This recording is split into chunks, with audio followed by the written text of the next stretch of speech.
Ya, terima kasih Anda masih bersama kami. Bagi Anda yang baru saja bergabung, kami hadirkan kembali 3 berita utama hari ini. 24 rumah ludes dan 102 jiwa kehilangan tempat tinggal akibat kebakaran hebat di Margahayu, Kabupaten Bandung. Toko Punakawan dan Tari dihadirkan dalam operasi keselamatan lalu lintas di Kabupaten Cirebon hingga 20 Februari. SMK Negeri 8 Kota Bandung mengkonversi sepeda motor berbahan bakar minyak menjadi sepeda motor.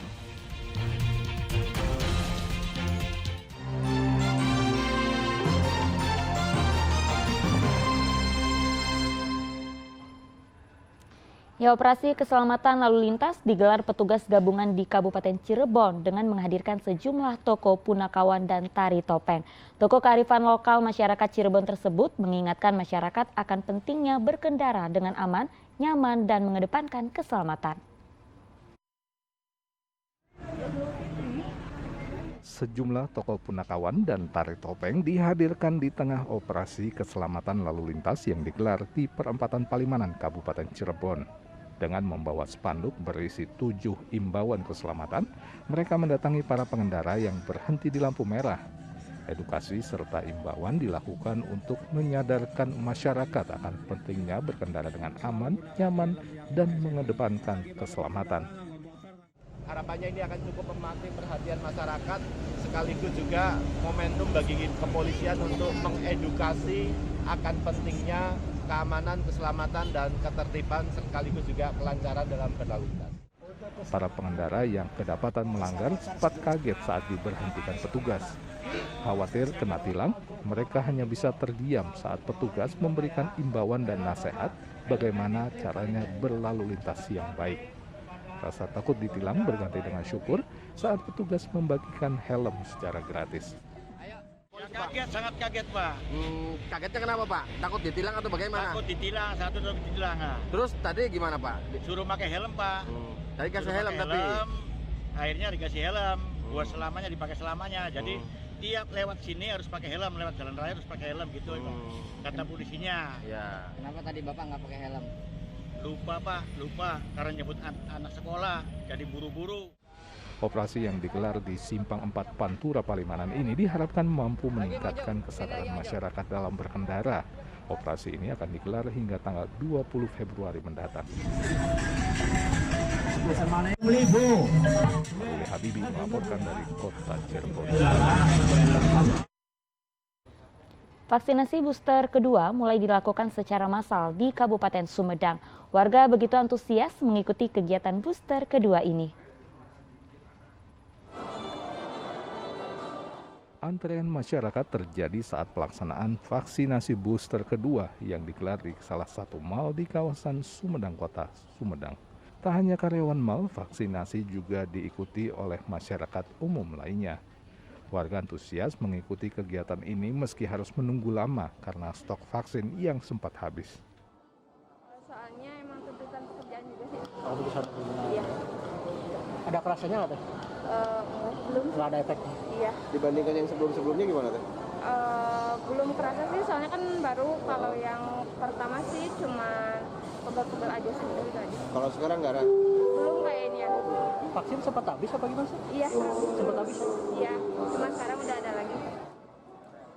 Meski sudah dimulai beberapa hari lalu di setiap puskesmas, namun vaksinasi COVID-19 booster kedua secara massal di Sumedang baru dilakukan kali ini dengan menyediakan 500 dosis vaksin Pfizer dan Zivivax.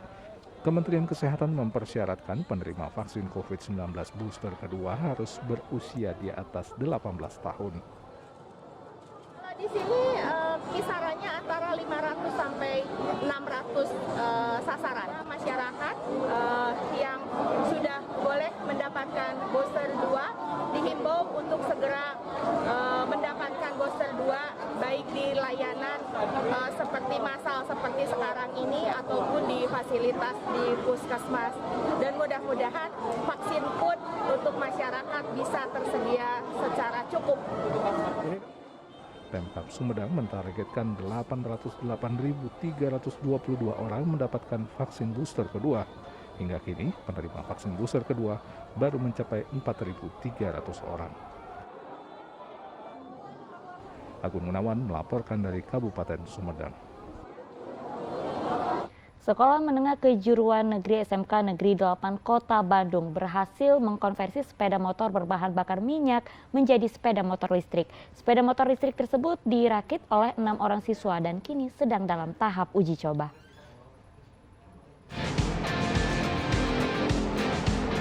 Para pelajar SMKN 8 Kota Bandung kini punya keahlian baru. Mereka berhasil merakit sepeda motor listrik sendiri. Sepeda motor listrik rakitan mereka yang dinamakan Matrix ini tidaklah dibangun secara keseluruhan sendiri, tapi mengkonversi sepeda motor konvensional berbahan bakar minyak menjadi sepeda motor listrik. Ini awalnya normal berbahan bakar bensin, lalu mesinnya kita lepas. Awalnya itu kita mau setting mesinnya untuk balapan, sehingga nyisa hanya frame-nya, hanya rangka. Begitu melihat ini daripada frame tidak terpakai, ya udah kita gunakan untuk mengkonversi jadi listrik, sehingga mesinnya tetap digunakan untuk setting racing. Nah, yang frame-nya kita gunakan untuk kendaraan berbasis listrik. Untuk mengkonversinya menjadi sepeda motor listrik, seluruh bagian penggerak dan transmisi sepeda motor bensin dilepaskan. Motornya motor bensin ya Pak. Kita seperti yang sebelumnya kita buka dulu, bongkar itu dari blok mesin, terus dari CVT-nya itu kita bongkar semua, dari shock breaker-nya juga kita bongkar semua, dari swing arm juga kita bongkar semua. Setelah itu, satu persatu rangkaian penggerak listrik, yaitu motor listrik yang dipasang di as roda belakang, rangkaian elektronik pengendali motor listrik, baterai, hingga modifikasi suspensi dilakukan oleh para pelajar dengan bimbingan guru. Salah satu kendala yang dialami dalam merakit sepeda motor listrik adalah nyaris seluruh komponen pendukungnya masih harus diimpor, sehingga dijual dengan harga yang cukup mahal. Kesulitannya yang pertama kita nyari bahan untuk motor listriknya ya Pak, soalnya kan kita masih distributor atau impor ya Pak ya. Dan harganya itu relatif masih mahal. Untuk mengubah sepeda motor berbahan bakar minyak menjadi sepeda motor listrik dibutuhkan waktu sekitar 2 minggu dengan biaya mulai dari 15 hingga 30 juta rupiah tergantung spesifikasi motor penggerak, fitur pengendali motor, serta kapasitas baterai. Sepeda motor listrik karya SMKN 8 Kota Bandung ini digerakkan menggunakan baterai jenis lithium ion berkapasitas 72 volt. Dengan spesifikasi ini, sepeda motor mampu menempuh kecepatan hingga 50 km per jam. Muhammad Rizal melaporkan dari Kota Bandung. Hidup di jalan bukan berarti jadi peminta-minta. Seorang lelaki yang menggelandang di salah satu jalan di Kota Bandung bahkan hidup mandiri dan mampu membuat pengisi daya baterai untuk gawainya menggunakan barang bekas. Kalau bisa jelas pakai besi, kalau lebih bagus. Bila Anda melewati Jalan Japati, Coblong, Kota Bandung, mungkin Anda akan bertemu seorang lelaki di pinggir jalan yang sedang memutar roda sepeda, entah untuk apa. Pria itu bisa jadi adalah Bayu Aji, pria berusia 50 tahun yang sudah 5 tahun hidup menggelandang di Jalan Japati. Meski ia hidup menggelandang, jangan anggap remeh. Roda sepeda yang kerap ia putar di pinggir jalan adalah perangkat pengisi daya baterai gawai untuk ponsel, tablet, hingga laptop buatannya sendiri. Kalau saya di sini yang saya alami kebanyakan bertanya dia lagi apa? Ini lagi ngecas baterai, kan dia lihat baterai mungkin dia yang saya hadapin ya, ngecas baterai gitu aja. Oh gitu pada. Pengisi daya baterai unik ini ia buat karena dorongan kebutuhan tetap menggunakan gawai meski hidup menggelandang dengan sepedanya. Kalau untuk yang sekarang pakai token gitu kan, kalau saya kan suka berpergian kemana-mana. Kalau ini kan jadi istilahnya portable ya. Jadi kalau saya perlu di mana ya ini bisa dibawa. Kalau HP mati ya sekalian di tempat itu aja saya isi lagi gitu. Rangkaian pengisi daya baterai ramah lingkungan bertenaga putaran roda sepeda ia buat sendiri dari barang bekas. Jadi saya prosesnya ya lihat dulu ke barang rongsokan, ke Ciroyong, kemana, kalau nggak ada ya kemana gitu ya, bisa ke temen cari-cari apa pelek-pelek bekas gitu. Jadi saya usahakan dari yang bekas-bekas, saya daur ulang jadi ini lagi dimanfaatin lagi gitu.